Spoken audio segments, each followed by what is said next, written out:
A recent report presented at the 53rd session of the United Nations Human Rights Council is raising alarms concerning religious freedom and belief.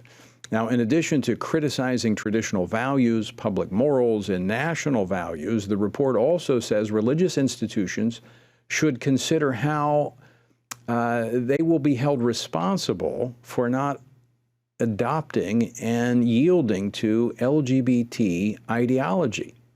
Now, is the UN ready to demand that religious beliefs and traditions must be subservient to the LGBT ideology? Well, joining me now to discuss this and more is Arielle Del Turco, Director of the Center for Religious Liberty at the Family Research Council, who has a report on this topic at the Washington Stand. Arielle, welcome back to Washington Watch.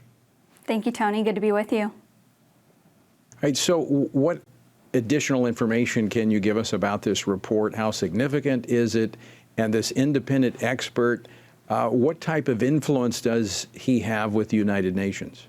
Sure. So this independent expert was presenting a report to the UN Human Rights Council. And essentially, this is supposed to inform UN human rights policy and, by extension, the human rights policies of all the member states of the United Nations. And that includes the United States. It includes the Biden administration. And for anyone who thinks that whatever happens at the UN doesn't quite matter, I think we would be mistaken, because looking at this report, I see a lot of echoes in what the Biden administration is doing abroad that seem to be echoing the priorities and concerns of this independent expert at the UN, who has shown no regard for religious freedom and is simply there to advance LGBT policies around the world. Yeah, that's what we've seen historically with liberal administrations. They use the State Department to push this internationally, as you actually have a report on that and how the Biden administration has been pushing out the LGBTQ ideology. It goes around back to the United Nations, and then the United Nations uses it to push out on other nations. So it's like this vicious circle that we are in. Let's talk a little bit about these connection points with religious freedom and how this LGBT ideology that's being pushed by this independent expert at the United Nations, how is that endangering religious freedom? So this report was supposedly meant to talk about how religious freedom can be compatible with so-called LGBT rights. But essentially what this report asserted is that, some parts of religious communities get this issue right because they interpret their religious beliefs in a way that affirms LGBT identities, that affirms LGBT family structures.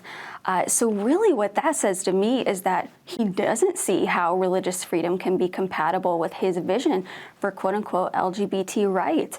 And at every turn, he is expecting not LGBT persons to just accept that some people don't agree with their lifestyle, but he is expecting that religious communities will bend and change even their doctrine to accommodate this LGBT ideology. He goes on to talk about how talking about sin in the context of LGBT lifestyles is actually a form of hate speech and incitement to violence. This is a harsh crackdown on religious freedom. Yeah, one quote is, he has in here in the report, to leave and sometimes be forced to leave a religious community because of exclusionary practices or teaching can have significant implications for identity and spiritual well-being.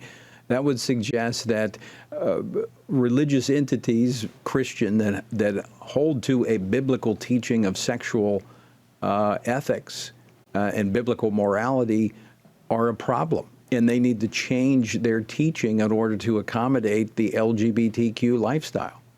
Right, and that quote actually goes on to state that not affirming LGBT identities could actually cause someone to commit suicide. So just like leftist and progressive views on the transgender issue in the United States, we see them using this suicide myth on a massive scale across the world to tell religious communities that if you don't affirm LGBT ideology in every possible way, you're actually going to cause these people a lot of harm, potentially even provoke them to suicide. This is a a radical suggestion, and it is beneath even the status of the UN to even promote this as right. But in reality, when you tell them the truth, you have the potential of actually saving their soul, because it is the truth that sets us free. Arielle, thanks so much for joining us. And your article on this is at the Washington Stand. So folks, you can also find it at TonyPerkins.com. Arielle, thank you. Thank you, Tony.